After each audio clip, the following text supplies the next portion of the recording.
Welcome back. In this one, we're talking all about science, specifically researching technologies and exploiting the resource. In the Neolithic era, you can only get your hands on science by obtaining science curiosities. You won't have anything available to spend it on until you get to the ancient era though, so just keep that in your back pocket until you get there. Once you've chosen your first culture, that's when you can start making use of it. After arriving in the ancient era, the science icon in the bottom left corner of your screen will appear. This is where you'll spend your science income. New technologies will essentially give your empire access to tools to help advance your empire through history. It's how you obtain stronger units, improve districts, new resource extractors, and much more. The more advanced you get, the more resources you'll require. Hence, the need for luxury resources. Before we get into how to start researching, we need to talk about how to get your hands on science to begin with. We already mentioned that you'll be able to find some by obtaining curiosities in the Neolithic era, but the real income starts building once you've got yourself a city. Science income is slightly harder to come by at the beginning of your playthrough than, say, food or industry. Your city does not automatically exploit it right off the bat, so you'll have to place dedicated districts and complete science infrastructures to build up your income, as well as assign population to work as scientists. However, as you progress, so will your ability to exploit science. If you're looking to improve your science income, be on the lookout for anything that provides the blue atom icon here. Now, let's get into how to start researching technologies. To queue up research, just click into the menu in the bottom left corner of your screen. Select the technology you'd like to research, and it'll queue up. You can either choose from the quick selection panel that pops up immediately, or choose a technology from the full tech tree. Head there by selecting this button here. Spending science works just like spending industry does. The amount you make each turn is contributed to the target amount of the technology you want to research. The technology is completed when enough science has been contributed, and any excess will be carried over to the next technology in your queue. For example, if a technology costs 450 science, and you make 100 science per turn, it'll take 5 turns to complete that technology. 100 science will be contributed to the study until enough has been put forth to cover it. The 50 remaining science will then be contributed to the next tech in your queue. The more advanced the technology, the more science it'll cost. Also, some technologies are prerequisites for others, so keep that in mind when planning out your queue. Just a few other things to flag. Each technology is tied to a specific era. You can only research technologies from the era that you're in and before, except if you're a scientific culture. Scientific cultures have a passive ability that allows them to research technologies from the next era. We'll talk more about passive abilities in the Legacy of an Era video. Also, you can use the search bar on the tech tree to quickly filter through technologies. Here, you can use specific keywords to find technologies you're looking for fast. You can either search directly for the tech you're looking for, or use keywords that pertain to it if you don't know the name. And that's all you need for technologies in humankind. Now put your lab coat on and get to researching.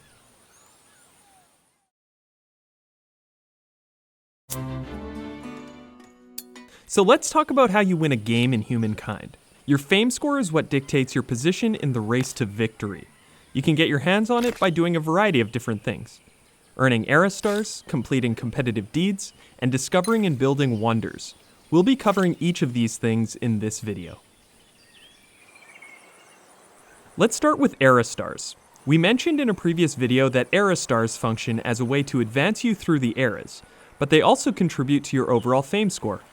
There are 7 different categories for you to earn era stars in, which cover the 7 different affinities in the game: aesthete, agrarian, builder, expansionist, merchant, militarist, and scientist. Within the categories, there are 3 objectives that, if you achieve them, will earn you an era star. This means there are 21 era stars available to you in each era. The objectives for each era star always relate to the affinity they correspond to. So, for example, here we are in the ancient era. These are the 7 different categories of objectives. Within the agrarian star category, you'll have to build your population up to the specified number. You can see that there are 3 era stars available. Once you acquire the specified number of population, the objective will update, opening up a new one asking you to acquire even more population units. For each era star you unlock, you'll earn some fame. The longer it takes you to achieve an objective, though, the less fame you'll receive for the era star. If you want to maximize your fame rewards, you're going to want to be quick about it. Keep in mind that earning era stars with affinities that correspond to your current culture will land you double the fame. This can really come in handy. Over on the right side of the Empire screen, you'll see competitive deeds. Competitive deeds are also objectives that you can achieve to earn fame. However, the main differences are that they don't earn you era stars and they can only be achieved once. The same competitive deeds are available to all players, so they will all be working to complete them and take advantage of their fame bonuses. This one here awards you with 50 fame for building a cultural wonder. Once you've done so, you won't gain that bonus for building any additional wonders, though you will still gain the standard fame rewards. And while we're on the topic, the final way to earn fame is by discovering or building wonders. There are two kinds of wonders in humankind: natural and cultural. Natural wonders are awesome natural structures of staggering beauty and are randomly generated across the map. When you discover a new one, you'll earn fame.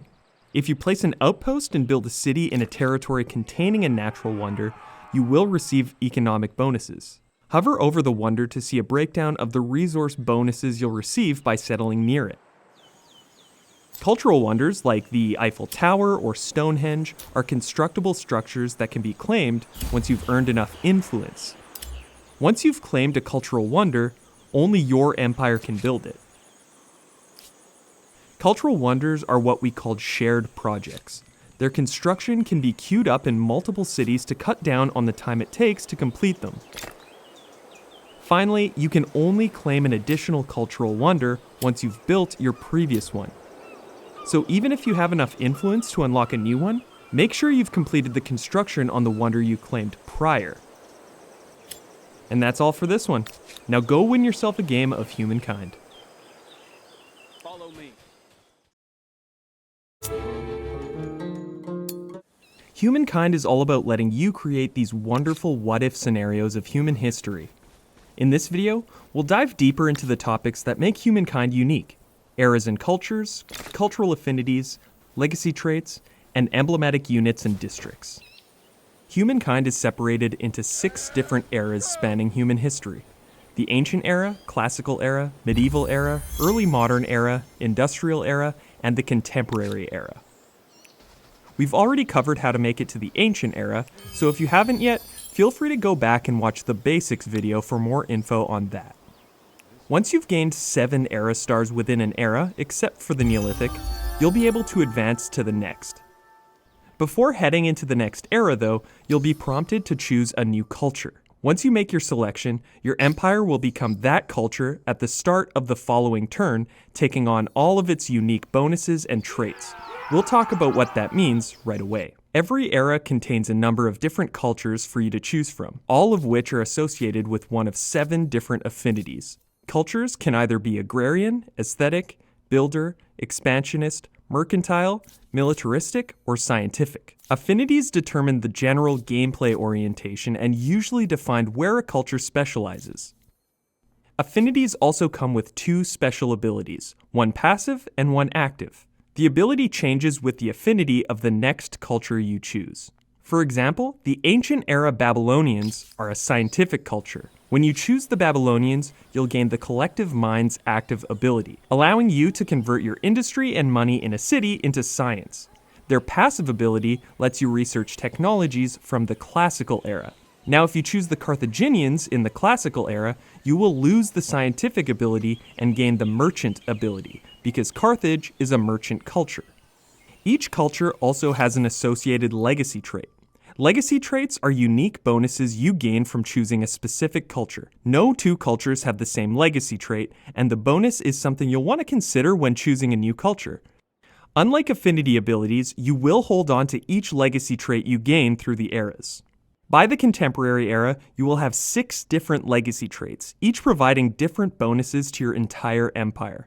Mixing and matching the different traits through the eras is part of the fun in finding a combination that works best for your playstyle.